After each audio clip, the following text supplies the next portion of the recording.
was the most favorite number you tracked when you first started? Well, I didn't track any numbers. Oh, singer. And I didn't even plan any numbers. I didn't do any Did you want to make money off, Yes. to pay your groceries, or what was your? No, I wanted to make money. Here's the deal. I wanted to get into the sharing economy. I didn't think Uber was the place for me. And I had a friend that owned a ton of real estate. And I loved hosting. I love people. But I literally did not run any numbers. I kind of thought maybe it could I knew what the rent, the long-term rent would be on the place. That was one number I knew, actually. Other than that. But what did you want to do with the money that you got each month? Did you want to do anything with it? Was it going to be your income? It was. But let's be honest, that at this point in time, I think I had potentially a severance from a job that I had got let go from. So you had some I had some wiggle room, and I was working on some other business ideas. So I wanted income that I could make monthly, but I didn't need to be there all the time. But honestly, big, huge mistake. I didn't do any sort of planning when it comes to numbers. Why was it a mistake if you didn't really need that to know that number to live off of? If someone's watching right now and they're like, well, same, I just want this to be something that is grocery money. Because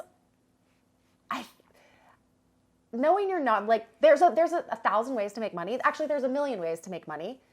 And if I would have ran the numbers, maybe I would have made a decision that I could have went somewhere and worked 2 days a week and made just as much money instead of being on 24/7. Because this is not passive. I don't care what people say. It is not passive.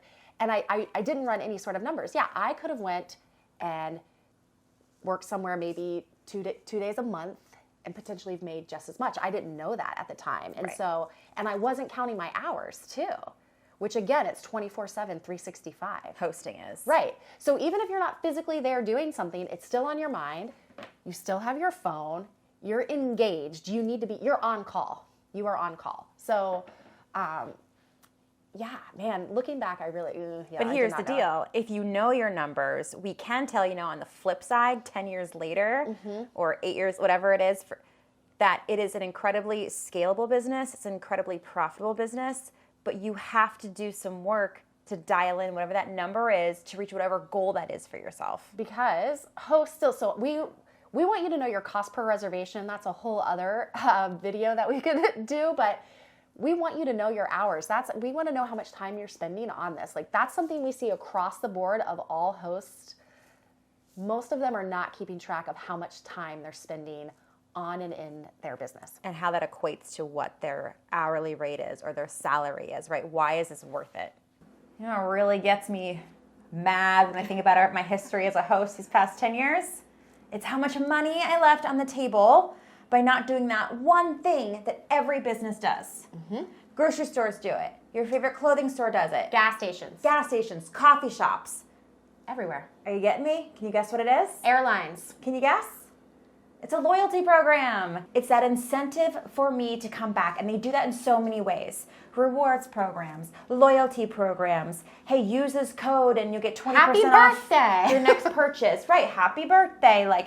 They know who I am as a customer, and we don't learn that as Airbnb hosts because Airbnb takes care of our lead generation, right? They bring you those guests. But my gosh, if we add up all the money we left on the table by not having amazing guests come back, yeah, it's kind of sad. It's a lot of money. It actually is painful. But here's the deal. We did catch on. We finally caught on. Wait a second. We have returning guests, and why were they coming back?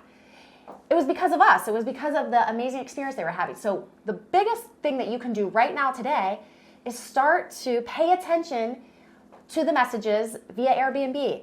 A lot of times guests want to tell you exactly why they're coming. Hey, I'm coming for my sister's wedding. It's a graduation. I'm coming in for business. These are places for you to take the opportunity to dig a little deeper. If someone says they're coming in for a business meeting, oh, that's awesome. Where do you work? How often do you come into town? I'd love to host you again. Do more of your colleagues come in town? You can start this back and forth. If it's a family member, if they're coming in to visit a family member, oh, do you come in multiple times a year? Or if they're vacationing, invite them to come back for their next year's family vacation. That way it's already starting to plan. You can make it even more special. So this works whether you're a remote area or a more metro area. There's no excuse. You want to be building your book of business, your repeat guests, because you only have 365 days in a year. So as you start to stack those repeat guests, you could probably have them coming directly to you. And we know so many people are complaining too right now of like bookings dropping and all that. And I bet you in your back pocket, you have a ton of people who would love to come back if you would just invite them. And support your small business. And there's so many ways to do it. So, and you can call it whatever you want, a rewards program, loyalty program. You can make this what you want as a business owner. This should be the fun part for you. Some things that we do is we leave them a little note card. We handwrite their name and we reiterate that we know why you're coming and here are some things that we think you should enjoy while you're here. And on the back, we have a QR code that invites them to our rewards program, our loyalty program, and they're gonna get an email from us that says, hey, use this code for 5% off your next day, 10% off your next day. You can even ask for their birth date, maybe send them a little gift, whether that, it could be like an email. It doesn't have to be anything that costs you money, like a happy birthday. We love that you spent, your time with us. And this segues right into our third big mistake. All right, we made a lot of mistakes. We're just talking about our top 3. We want to help you. What's the last one to wrap up this video? The last one, and this is a great segue from our last one of not of underestimating the value of our guests. It is not purchasing digital real estate. And trust me, this is not, a couple $100,000 or however much your property was. This is like $10, $12. You need to purchase a domain name. Please get some digital real estate today. That way, when you have your loyal customers, you can have them come back directly to your website and they can book that way. And don't get overwhelmed. You can have it linked to your Airbnb listing or your Vrbo listing. We want you to start there, but this is something over time. We really want you to lay a foundation, start brick by brick, building out your digital real estate, your own website. And here's the thing, you're coming here to this YouTube video because you want to level up, you want to step it up, you want to make more money, you don't want to make too many mistakes, right? That word mistake probably got you on here.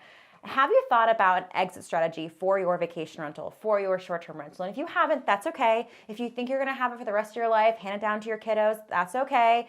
But things change. And if you want to add true value to your short-term rental, your vacation rental business, it's having a website for your listing. It adds tremendous value. So if down the road you want to sell that property and you can say, by the way, we don't necessarily only rely on Airbnb, Vrbo for our leads. We have our own website. We have their email addresses of guests who have booked directly with us. Here you go. Here's the book of business. Business. You've just added so much money to the sale of this business. So I'm just saying, even if you're not planning on that, it doesn't hurt anything to get a domain name and just start slowly, baby steps, building it out and add some real equity to your business. Because you are a small business owner. Would you dream of starting a small business and not having a presence on the internet? Absolutely not, right? So we want to guide you in the right direction. You must have some digital real estate. Just buy it today. You don't even have to do anything with it, but at least